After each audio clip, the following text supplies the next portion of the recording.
Hi guys! So, ayan ang ating recipe na naman ngayon. Ang pambansang pagkain ng mga Pilipino. O, diba? Mas masarap yan. Maraming sahog. Diba? Yan, bagay lang yan ng kapitbahay ko. Diba? Yan. Favorite to ng mga puti. Sa totoo lang. Kapag kami nagpapatlock, ito yung lagi nilang nire-request. Ewan ko ba?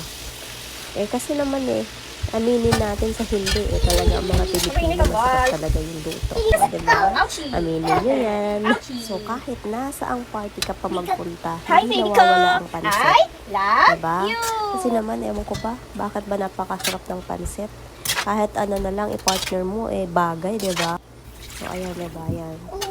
Actually, muntikan ko pang makalimutan yung nuts dyan. Kasi yun talaga yung gusto ko sa pansit, yung may nuts. Pero, dapat talaga, kapag nagigisa ka, isabay mo yung nuts.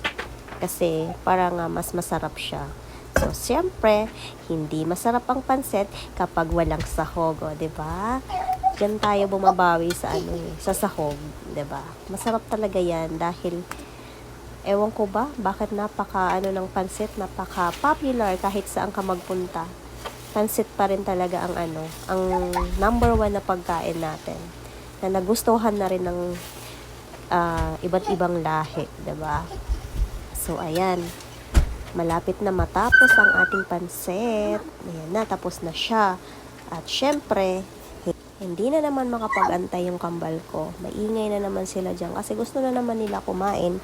Kaya lang, syempre, dapat may kapartner yan.